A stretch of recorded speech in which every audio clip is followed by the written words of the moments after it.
امت پر ایک ایسا وقت آئے گا کہ امت کے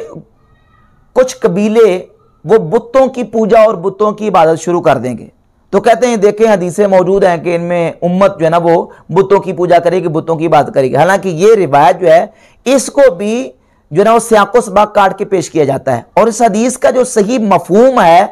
اور یہ جو ہونے والا ہے واقعہ یہ کس وقت کا ہے اس کو لوگوں کے سامنے بیان نہیں کیا جاتا. صحیح مسلم میں اس کے متعدد طرق اور مسند احمد ابن حنبل میں اور مستدرک علی صحیحین میں اس کے مختلف طرق موجود ہیں. انشاءاللہ ان طرق کو ہم سامنے لا کے اس پر تفصیلاً بات کریں گے. صحیح مسلم میں 7298 اور 7299 دو طرق اور 7258 یہ طرق موجود ہیں کہ نبی پاک صلی اللہ علیہ وآلہ وسلم نے فرمایا لا تقوم الساعۃ حتی تضطرب الیات نساء دوس حول ذی الخلصۃ. قیامت اس وقت تک قائم نہیں ہوگی جب تک کہ قبیلہ دوس کی عورتیں اپنے بتوں کا طواف نہ کر لیں. حدیث کا مضمون یہ ہے کہ اپنے بتوں کا طواف نہ کریں قبیلہ دوس کی عورتیں, اس وقت تک قیامت قائم نہیں ہوگی. یہ حدیث موجود ہے. اسی بیان کی بنیاد پر ام المومنین سیدہ عائشہ صدیقہ رضی اللہ تعالی عنہا نے نبی پاک صلی اللہ علیہ وسلم کی بارگاہ اقدس میں عرض کی یا رسول اللہ میں تو یہ سمجھتی تھی کہ جب سے قرآن کی سورہ توبہ کی آیت نمبر 33 نازل ہوئی ہے وہ آیت یہ ہے هو الذی ارسل رسولہ بالہدی والدین الحق لیظہرہ علی الدین کلہ ولو کرہ المشرکون. جب سے یہ آیت نازل ہوئی ہے حضور میں یہ سمجھتی تھی کہ معاملہ ایسے ہی رہے گا, یعنی اسلام کی سربلندی ہمیشہ تک رہے گی. تو میں تو یہ سمجھتی تھی. تو نبی پاک صلی اللہ علیہ وسلم نے فرمایا کہ عائشہ انہو سیکون من ذالک ما شاء اللہ, جب تک اللہ چاہے گا معاملہ ایسے ہی رہے گا. ثم یبعث اللہ ریحا طیبہ, پھر اللہ ایک ایسی پاکیزہ ہوا بھیجے گا فتوفی کل من فی قلبہ مثقال حبۃ من خردل من ایمان, جس کہ دل میں رائی کے دانے کے برابر بھی ایمان ہوگا, وہ پاکیزہ ہوا اس کو فوت کر دے گی, اس کو مار دے گی, فوت کر دے گی. یعنی ہر مومن جس کے دل میں رائی کے دانے کے برابر بھی ایمان ہوگا اس ٹھنڈی اور پاکیزہ ہوا کے چلنے سے وہ دنیا سے انتقال کر جائے گا, فوت ہو جائے گا. فَيَبْقَى مَنْ لَا خَيْرَ فِيهِ, پھر وہ دنیا میں باقی رہ جائیں گے جن میں کوئی خیر باقی نہ ہوگا. فَيَرْجِعُونَ إِلَى دِينِ آبَائِهِمْ, پس وہ اپنے آباء و اجداد کے دین کی طرف لوٹ جائیں گے. اب اس حدیث کو مکمل سننے کے بعد کیا آپ کو سمجھ آ رہی ہے, کیا واضح ہو رہا ہے کہ یہ جو لوگ بتوں کی عبادت کریں گے, بتوں کی پوجا کریں گے, یہ اس وقت ہوگا جب پاکیزہ طیب ہوا چل جائے گی اور سارے مومن دنیا سے اٹھ جائیں گے, باقی سارے پیچھے کافر رہ جائیں گے. اور اس حدیث کو ذکر کرنے کے بعد اسماعیل دہلوی نے اپنی کتاب تقویۃ الایمان کے صفحہ نمبر 96 پر لکھتا ہے کہ اس حدیث سے معلوم ہوا کہ آخر زمانہ میں قدیم شرک بھی رائج ہوگا, سو پیغمبر خدا کے فرمانے کے موافق ہوا. سو پیغمبر خدا کے فرمانے کے موافق ہوا, یعنی وہ ہوا چل چکی, مومن دنیا سے اٹھ گئے, جن کے دل میں رائی کے دانے کے برابر بھی ایمان تھا وہ دنیا سے اٹھ گئے, اور پیغمبر خدا کے فرمانے کے موافق ہوا, اور وہ شرک عام ہو گیا اور لوگوں نے بتوں کی پوجا شروع کر دی. نعوذ باللہ تعالی, العیاذ باللہ تعالی. اس حدیث کا یہ مطلب ہے, اس حدیث کا مطلب یہ ہے کہ یہ اس وقت پیش آئے گا جس وقت ہوا چل جائے گی, دنیا سے مومن اٹھ جائیں گے. اور ایک واضح زبردست حدیث صحیح مسلم میں حضرت عبداللہ بن عمر رضی اللہ تعالی عنہ سے,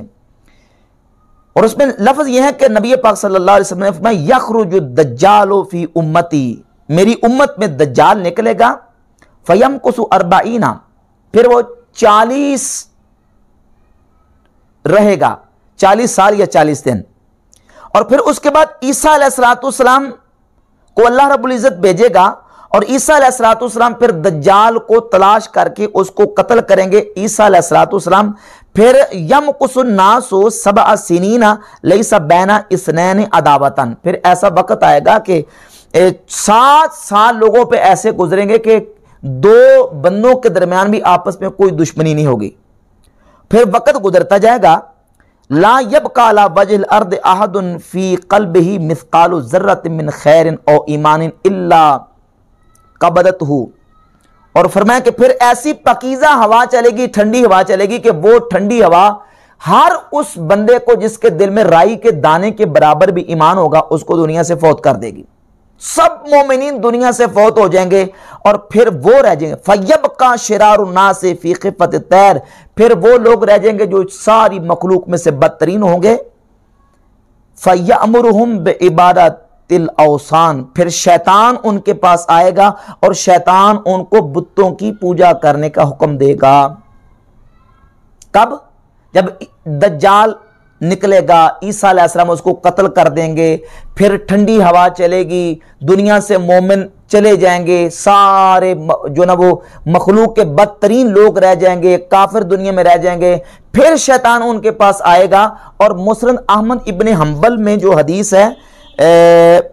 6519 اس میں لفظ ہے فَيَعْبُدُونَهَا، پھر شیطان کے کہنے پر وہ اس کی عبادت اور پوجا کریں گے، بتوں کی پوجا کریں گے۔ کب؟ وہ قرب قیامت، علامات کبریٰ ظاہر ہونے کے بعد، سارے مسلمانوں کے رخصت ہو جانے کے بعد۔ اور یہ نجدی جو ہے یہ فٹ کرتے ہیں اس حدیث کو آج کے دور میں، مسلمانوں کے اوپر فٹ کر رہے ہیں اور یہ ثابت کرتے ہیں کہ مسلم امہ جو ہے وہ اکثری طور پر اور اغلبی طور پر نعوذ باللہ تعالیٰ مشرک ہو چکی ہے۔ اور انہی نجدیوں کی بولی بولتے ہوئے مرزا نے اپنے ریسرچ پیپر نمبر 3 کے پیج نمبر 8 پر یہ لکھ دیا کہ صرف ایک گروہ شرک سے محفوظ رہے گا، باقی نعوذ باللہ سارے مشرک ہو جائیں گے۔ اسی والے سے ایک سنن ابی داؤد کی روایت بھی یہ لوگ پیش کرتے ہیں اور اس کا مفہوم اور مضمون بھی روایات کو ساتھ ملا کے، مثلا صحیح مسلم کی جو روایت ہے 7258 اس میں موجود ہے کہ نبی پاک صلی اللہ علیہ وآلہ وسلم نے فرمایا کہ میرے لیے زمین کو سمیٹ دیا گیا حتیٰ کہ میں نے مشرق اور مغرب کو دیکھ لیا، اور اس میں لفظ یہ کہ ان امتی سیبلغ ملکها ما ذوی لی منہا، یہ حضرت سمار رضی اللہ تعالیٰ سے روایت ہے کہ نبی پاک علیہ السلام نے فرمایا کہ جب میرے لیے زمین کو اللہ نے سمیٹ دیا تو میری امت کا ملک وہاں تک جائے گا، مشرق و مغرب تک، جہاں تک میرے لیے زمین کو سمیٹ دیا گیا ہے۔ اور یہ کب ہوگا؟ جب حضرت امام مہدی رضی اللہ تعالیٰ دنیا میں تشریف لے کے آئیں گے، اور پھر اس کے بعد جو قبیلے شرک میں گرفتار ہوں گے، جہاں فرمایا میری امت کے چند قبیلے مشرک ہو جائیں گے، بتوں کی پوجا کریں گے، یہ اس وقت ہوگا جب حضرت امام مہدی رضی اللہ تعالیٰ آ چکے ہوں گے اور سارے دنیا سے مسلمان جو ہے وہ اٹھ گئے ہوں گے اور صرف کافر ہی کافر باقی بچ گئے ہوں گے۔ تو بحمد تعالیٰ ان احادیث کا واضح مطلب میں نے احادیث کی روشنی میں بیان کر دیا ہے کہ یہ جو واقعات پیش کر کے ثابت کرتے ہیں کہ امت مشرک ہو جائے گی، یہ اس وقت کی بات ہے جب علامات کبریٰ قیامت کی ظاہر ہو چکی ہوں گی اور صرف کافر ہی باقی رہیں گے، اور وہ کافر جو ہیں وہ بتوں کی پوجا کریں گے۔